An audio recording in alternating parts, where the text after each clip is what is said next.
আমি দেখছিলাম যে শুটিংয়ের অনেক বাচ্চারা জানেই না যে শুটিং হবে আজকে। ওদেরকে বলা হয়েছে যে ড্রয়িং ক্লাস হবে এক্সট্রা, এর জন্য অনেক বাচ্চারা এসছে। তো এইটা দেখে একটা জিনিস রিলেট করলাম, আমি যখন বাংলা বাজার গভর্নমেন্ট গার্লস হাই স্কুলে ছিলাম ওখানে প্রায় বিভিন্ন বাচ্চাদের প্রোগ্রামের টিফিনের ব্রেকে যে প্রোগ্রামগুলো হয়, গেম শো, সেগুলো হতো প্রায়। এবং আমাদেরকে এই সেমভাবে টিচাররা বলতো যে এক্সট্রা ক্লাস আছে বা সবাই চলে আসবা, কেন আসবো আমরা জানতাম না, এবং আসার পরে দেখতাম যে আচ্ছা শুটিং হচ্ছে।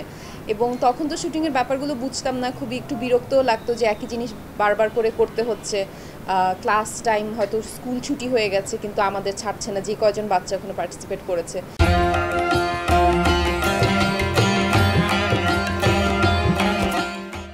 তখন একটু বিরক্ত লাগতো। সো ওই বাচ্চারাও যখন দেখছিলাম যে আমরা তো জানি যে এটা অনেকগুলো শর্ট লাগবে, অনেকক্ষণ সময় লাগবে, তো ওরাও একটু লাস্টের দিকে একটু বিরক্ত হয়ে যাচ্ছিল যে বাসায় যাবে।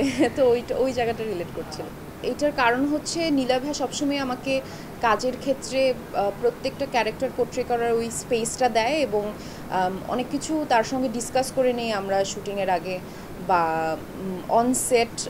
আমি অনেক গুড লিসেনার, মানে নীলা ভাই যদি বলে যে আমাকে এই সিনটা এভাবে না করে এইভাবে করে ডায়লগ ডেলিভারি দেওয়া উচিত ছিল বা এইভাবে কোনো একটা অ্যাক্টিভিটি করা উচিত, ওই কারেকশনগুলো আমি নেই। আবার ঠিক একইভাবে নীলা ভাইও নেয়, আমিও যখন কোনো কারেকশন দিই যে এই ডায়লগটা আরেকবার বলো এটা হয়তো।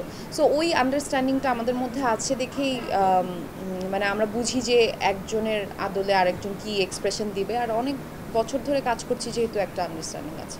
না, রাখাটা ইচ্ছা করে রাখা না, আমি এরকমই অ্যাম্বিভার্ট বলা যায় এটা। মানে আমি হচ্ছি আমার খুব ক্লোজ মানুষদের সঙ্গে, কাছের মানুষদের সঙ্গে অনেক কথা বলতে পারি, ঘন্টার পর ঘন্টা কথা বলতে পারি, বাট এমনি আমি চুপচাপ থাকি আর কি। মুড নেওয়ার কোনো কিছু নাই।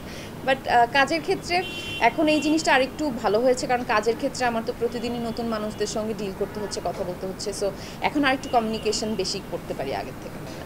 না, এটা তো কোনো আসলে ওরকম গোল ছিল না যে আমার 100+ নাটক করতে হবে, এরকম কোনো গোল তো কখনোই মাথায় ছিল না, এটা আসলে কারোই থাকে না। আমি যখন জেনেছি আমি নিজেও অবাক হয়েছি, কারণ আমার কাছে মনে হয়নি যে আমি এতগুলো নাটক করে ফেলেছি বা এতগুলো নাটকের ভিউ হয়েছে এরকম বা দর্শক দেখেছে। আমার কাছে সবসময় মনে হয় যে এই কয়েকদিন আগেই হয়তো নাটক শুরু করলাম, এরকম ফিল হয়। এইটার আসলে কোনো সিক্রেট নেই, আমি অবশ্যই গ্রেটফুল আমার অডিয়েন্সের কাছে। বাট এটা ছাড়াও আমি পার্সোনালি যেটা অ্যাজ অ্যান আর্টিস্ট করার চেষ্টা করি যে প্রত্যেকটা কাজ সততার সঙ্গে, যতই অনেক সময় থাকে না যে শুটিংয়ে বিভিন্ন ফ্যাক্টরের কারণে আপনার মেজাজ খারাপ হয়ে যাচ্ছে বা আপনার মনে হচ্ছে যে এই সিনটা করতে ইচ্ছা করছে না, অনেক লেট নাইট হয়ে যাচ্ছে, কিন্তু যত যাই হোক আমি চেষ্টা করি যে কাজটা যেন ঠিকঠাক মতো শেষ করে দিয়ে আসা এবং প্রপারলি কাজটা করা। সো সেজন্যই হয়তো সামহাও দর্শক ওইটা কানেক্ট করতে পারে। আর প্রত্যেকটা সিনের জন্যই, যতই রাত হোক বা যত হেকটিকই থাকুক, যত গরমের মধ্যে শুটিং করি, সবসময় আমি চেষ্টা করি যে আচ্ছা এই সিনটা যদি ভালো না হয় আরেকবার টেকটা দেয়া, বা আমার